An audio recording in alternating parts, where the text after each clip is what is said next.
Ranma is such a dumb anime, and I absolutely love it for that. It's intelligent in the way that it's well constructed, there's thought put out into character progression and arcs, and amazing development, especially between our central two this episode. But the core thing that makes the show as entertaining as it is the element of stupidity that I feel like is kind of a lost forgotten art, where many anime are afraid to be as silly and ridiculous as this show is. But this show is okay saying, hey, there's like a few dozen hot springs, each of them gonna turn you into a different thing depending on cold and hot water. And yeah, we're just gonna casually make one of the characters who has an irrational hatred for your MC a pig when he transforms. Which, to be fair, I still think the panda's the worst of the transformation. I think Ranma has the best one. He has the best of both worlds. Panda, I feel like, is a little too clumsy, and as shitty as being the little pig is, I mean, it's got its benefits, it's cute at least, and not the worst thing ever. But yeah, like, the idea that you have the entire reason this happened, it's because of Ryoga's own issues. Like, at the end of the day, did Ranma push him in? Technically. But had his bitch ass not stalked him to China, he never would have fell into the goddamn spring.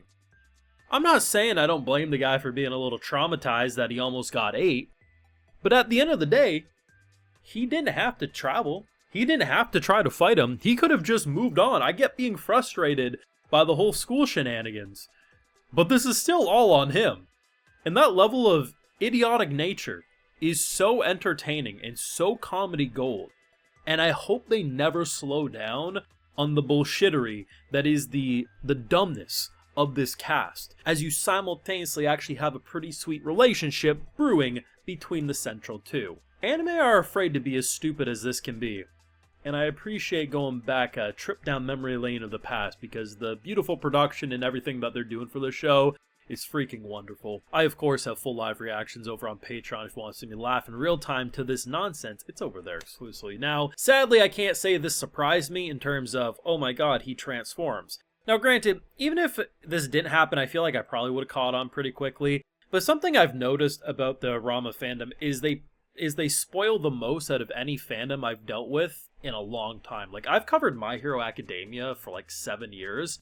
I've never been spoiled on that show once. But like every video, like, it's not people blatantly spoiling, but they think they're being sly. But all it does is like, oh, I've seen like 1,500 anime.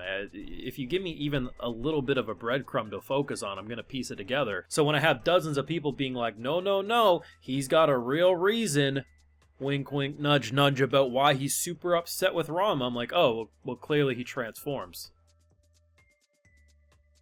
That's the direction we're going. Lo and behold, that happens. Granted, I forgot about the comments last week up until they first started, like, kind of hinting at it. I was like, oh wait, yeah, he's totally going to transform. Luckily, they did catch me by surprise with the dog thing, because I actually thought he was the dog, just given the transformation. But as soon as you see the pig, you're like, oh wait. Yeah, oh yeah, I see where they're going with this. And I think it's pretty funny, and I think it'll be a damn disservice if Ranma decides to not keep that dog. The dog looked vicious as shit outside and then just became like the slowest looking dog known to man, and I just think it's hilarious. But I appreciate the fact that the idea of this rivalry has gotten progressively more ridiculous to me. I kind of get the frustration because every day basically Ranma was kicking him in the face for food. Totally get the pissed off nature, but at some point, you know, you gotta let bygones be bygones. But the idea of following him to China, yes, you did push him into the water, but he didn't tell you to come to China. Like, at the end of the day, you wasted your life going to China and transforming. If anything, I understand getting mad at Panda, because Panda didn't even want to test. He was like, bacon? Why not? Panda just wanted to kill because there's not even a lot of meat on that pig form. And yeah, I get being traumatized by that, but at the end of the day, did Ranma actually do anything? I'm saying it. Justice for our boy, because I think he's being misled in terms of being punished for things that really, you know, he even tried to apologize, damn it. He gave you all the food. I think he's overreacting. That's my point. And now we're at a situation where our girl is snuggling with the pig, our boy falling onto her face for... It's such an old school comedy directing, and yes, the manga is old, right? Like, it's an older series. But it's like, you just see so many styles and ideas you don't really see often anymore. And it's so good to see how they've stylized it in that modern aesthetic. And the thing I think probably we were all looking forward to was what was going to happen after her hair got cut. Because, personally, I was expecting a slasher movie villain moment. I thought she was going to kill a fool. Instead, she froze up and broke.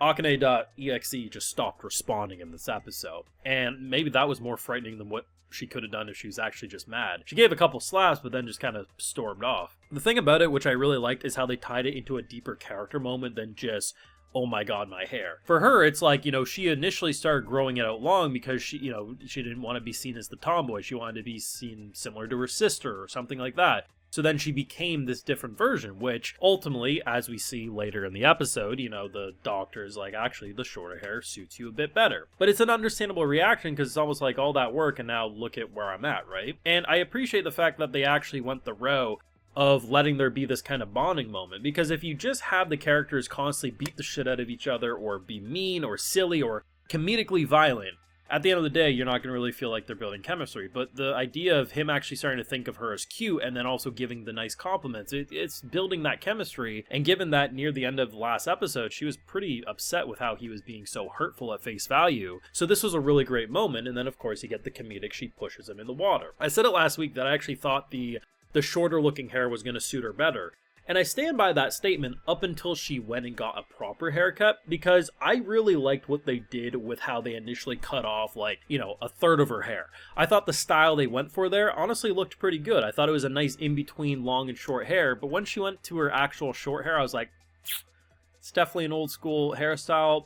Personally not the biggest fan, but luckily over the course of the episode, I got used to it. I just think, honestly, the initial cutoff part looked the best, but you know what? She's doing what she needs to do, and apparently both her and Ranma really enjoy it, so I guess that's all that matters. But at the end of the day, this is a silly freaking show, and I love that. I don't think anyone should really try to argue the fact that this show's not ridiculous. You have a talking panda, a shit disturber pig, a boy that has his tits out every other frame because he just doesn't comprehend the fact that he's in girl mode. The show is as ridiculous as it comes, and not to mention the cherry on freaking top. Collectively, the whole school was like, wait a second, I thought you were fighting Ranma. Who are you? Oh, I don't know, maybe they're wearing the same clothes, you doorknobs. I love it. It's infuriating, but I love it because it's so freaking funny. Let me know your thoughts and feelings on episode 5 of that Ranma greatness down below. Be sure to leave a like if you enjoyed, subscribe if you're new around here. Of course, ring that bell, and like I mentioned, we have those full live reactions over on Patreon, and hey, while you're over there, I'll also give you a video shout out. So today we got Alvaro, Leslie, No Void, One-Eyed King 25, Tide Braunhaver, Christian Wenrich, and we also have Javier Volquist. So I appreciate the support, everyone. Please take care, and y'all have a good one.